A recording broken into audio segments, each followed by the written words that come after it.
نوح علیہ السلام، صبر کی کشتی، نافرمانی کا طوفان۔ بچوں، آج ہم آپ کو ایک خاص نبی کی کہانی سنانے جا رہے ہیں، ایک ایسے نبی کی جو بہت صابر تھے، نرم دل، دعا گو اور اپنی قوم سے محبت کرنے والے۔ اللہ نے جنہیں ایک بہت بڑی ذمہ داری دی، دعوت کی ذمہ داری۔ یہ تھے حضرت نوح علیہ السلام، جنہوں نے اپنی قوم کو ایک دو دن نہیں، ایک سال یا 2 سال بھی نہیں، بلکہ 950 سال اللہ کی طرف بلایا۔ وہ روز بلاتے، دن کو بلاتے، رات کو بلاتے، کبھی چپکے سے، کبھی کھلے عام۔ قرآن کی گواہی ہے، انی دعوت قومی لیلا ونہارا، سورہ نوح آیت نمبر 5۔ نوح علیہ السلام نے کہا، بے شک میں نے اپنی قوم کو رات و دن بلایا۔ نوح علیہ السلام کی دعوت کیا تھی؟ وہ کہتے، لوگوں، اللہ ہی تمہارا رب ہے، وہی پالتا ہے، وہی بارش برساتا ہے، وہی رزق دیتا ہے۔ ان بتوں کی کوئی حقیقت نہیں، یہ سب کچھ بھی نہیں ہے۔ لیکن بچوں، ان لوگوں نے ان کی بات سنی ہی نہیں۔ قرآن کہتا ہے، وَإِنِّي كُلَّمَا دَعَوْتُهُمْ لِتَغْفِرَ لَهُمْ جَعَلُوا أَصَابِعَهُمْ فِي آذَانِهِمْ وَاسْتَغْشَوْا ثِيَابَهُمْ وَأَصَرُّوا وَاسْتَكْبَرُوا اسْتِكْبَارًا، سورہ نوح آیت نمبر 7۔ اور جب بھی میں نے انہیں بلایا کہ تو انہیں بخش دے، تو انہوں نے اپنی انگلیاں اپنے کانوں میں دے لی اور اپنے کپڑے اوڑھ لیے اور دعوت سے انکار کیا اور تکبر کیا، بڑا سخت تکبر۔ وہ ہنستے، مذاق اڑاتے، کہتے، نوح، تم تو ہماری ہی طرح ایک انسان ہو، کھاتے ہو، پیتے ہو، تمہارے ساتھ بھی کمزور لوگ ہیں، اور اگر عذاب واقعی سچ ہے تو لے آؤ نا۔ نوح علیہ السلام صبر کرتے رہے۔ لوگوں کے انکار پر ان کی آنکھیں نم ہو جاتی، دل بھر آتا، لیکن انہوں نے بد دعا نہیں کی۔ وہ قوم کی ہدایت کے لیے دعا کرتے، سمجھاتے، لیکن جب صدیوں بعد بھی وہ نہ مانے تو نوح علیہ السلام نے اپنے رب سے عرض کیا، اے میرے رب، میں نے انہیں ہر طرح سمجھایا، اب فیصلہ تیرا ہے۔ تب اللہ کا حکم آیا۔ قرآن کہتا ہے، وَاصْنَعِ الْفُلْكَ بِأَعْيُنِنَا وَوَحْيِنَا، سورہ ہود آیت نمبر 37۔ اور ہماری نگرانی میں اور ہماری وحی کے مطابق کشتی بناؤ۔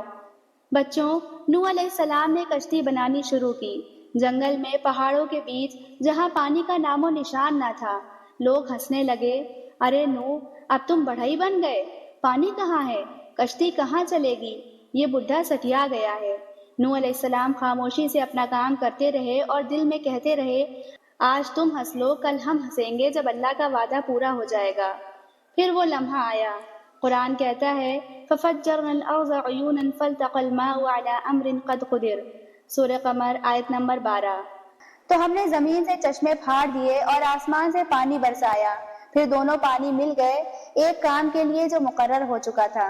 نوح علیہ السلام نے کشتی میں ان سب مومنوں کو سوار کیا جو ایمان لا چکے تھے، جانوروں کے جوڑے بھی سوار کیے گئے، اور جب سب آ گئے تو دروازہ بند ہو گیا۔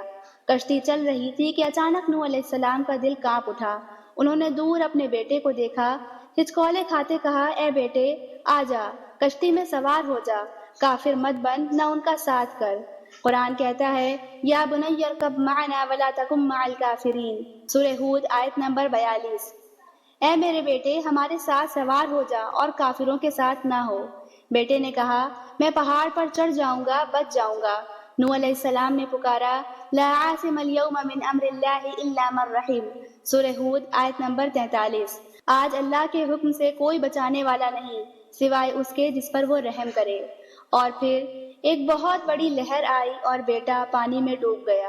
نوح علیہ السلام تڑپ کر بولے، یا اللہ، وہ تو میرا بیٹا تھا۔ اللہ نے فرمایا، انہ لیس من اہلک انہ عمل غیر صالح، سورہ ہود آیت نمبر 46۔ وہ تمہارے گھر والوں میں سے نہیں ہے، یقیناً اس کا عمل درست نہیں تھا۔ بچوں، اللہ کے نزدیک رشتہ نہیں، ایمان اہم ہوتا ہے۔